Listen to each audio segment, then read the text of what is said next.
Welcome back mga kaaldab.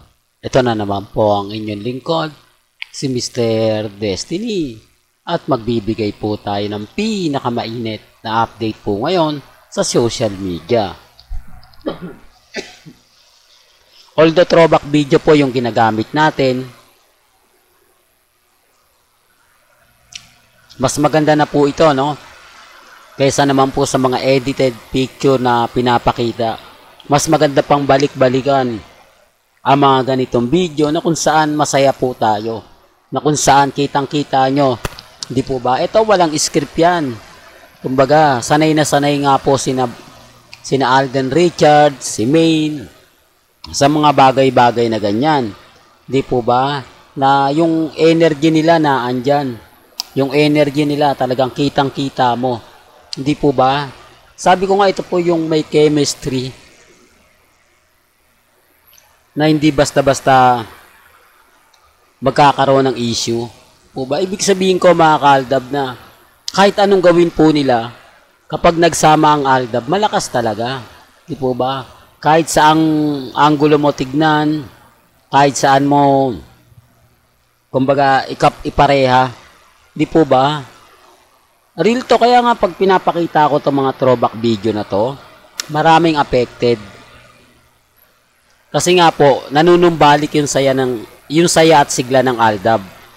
Siyempre, yung iba naman po kasi main fanatics at Armain, mga aldab nation din dati yan eh. Bumaliktad lang po sila. Dahil nga po kay Jude Palaboy, kay Marjoso.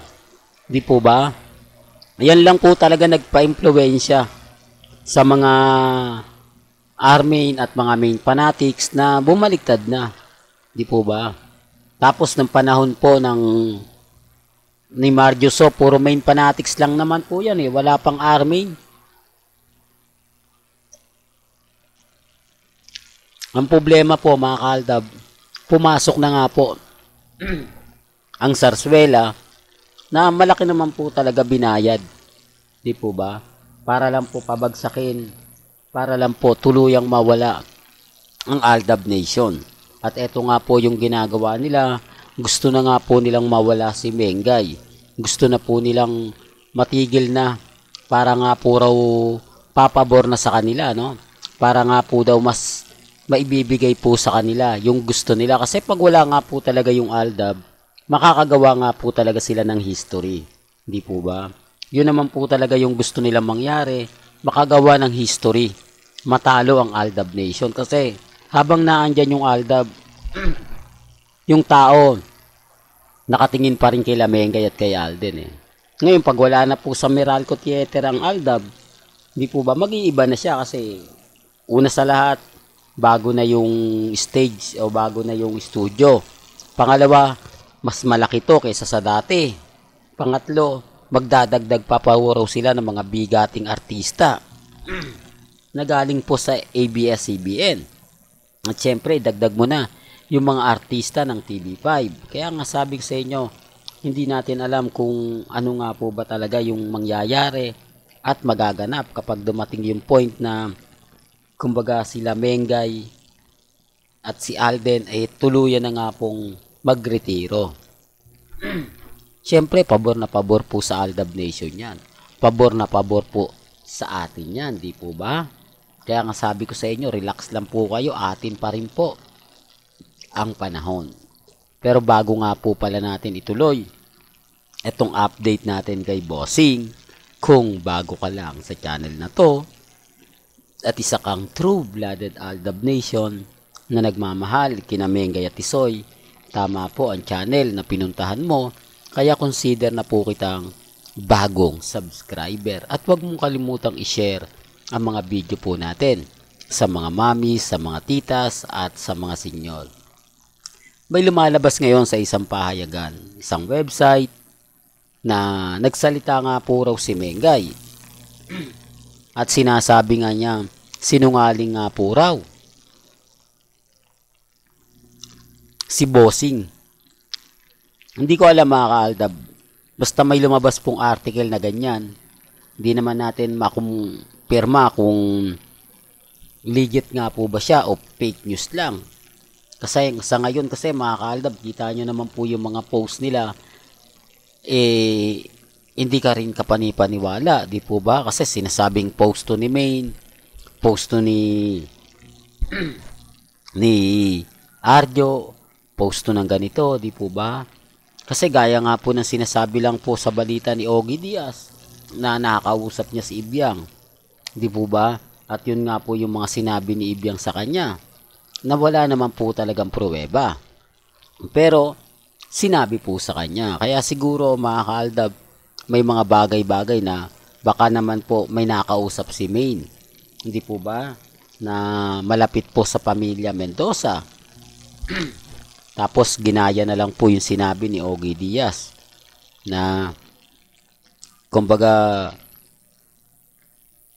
nagsalita daw po si Maine. Sabi ko nga po sa inyo, yung issue na yan talagang mapapaisip po kayo. No? Bakit nga po kaya si Shu Ramirez ang pinalit kay Mengay? Bakit kaya sinama nila sila Kristen? Di po, Kristen Reyes? Maraming mga tanong, maraming mga komento na talagang mapapaisip ka. Maraming mga issue na talagang hindi mo alam at mahirap pong sagutin, na sinasamantala naman po ng mga website. Siyempre, article yan. Pag sinulat mo yan, mas dadami followers mo. Mas marami magkiklik sa website mo. Di po ba? Kasi sa mga Instagram, TikTok, mga video-video lang eh. Wala yung mga sinasabi, wala yung mga sinusulat. Kaya nga sabi ko sa inyo, ako minsan, dyan din tayo nakakuha sa mga article na ganyan. Kung matatandaan nyo, dito rin po sa mga article, yung bilyonaryo.com, pumutok ang issue na nalugi nga po raw ang APT Studio o Tape Incorporated, na paunti-unti naglabasan. Tapos yung mga kinukwento na off-cam, doon natin nakita at doon natin napatunayan na totoo rin po yung mga sinabi ng billionaire.com. Hindi po ba? Kaya nga po yung mga article na ganito, paminsan-minsan din po mga kaaldab, nakakatulong. Pero yung iba hindi. Ganun doon din naman po kumukuha sina Christopher Mine. Hindi po ba sa mga article na kumbaga pinost na nakausap? Kasi po pwede mo nga naman tanungin yung tao. Po pwedeng isusulat kita sa article na ilalabas ko. Pwede ka bang ma-interview? Hindi po ba? Yung tipong off-cam. Yung tipong may interview mo siya pero hindi lalabas hindi ka kinukuha ng video. Yung tipong tanong lang na ganito yung sagot sa amin ni Maine, ganito yung sagot sa amin. Parang Ibiang nga lang at Ogie Diaz. Di po ba pinalabas ni Ogie Diaz na nag-usap sila ni Ibiang at sinabi nga daw ni Ibiang na lahat nga po raw ng mga lumalabas sa social media, wala daw katotohanan. Puro fake news lang daw yun. Po ba?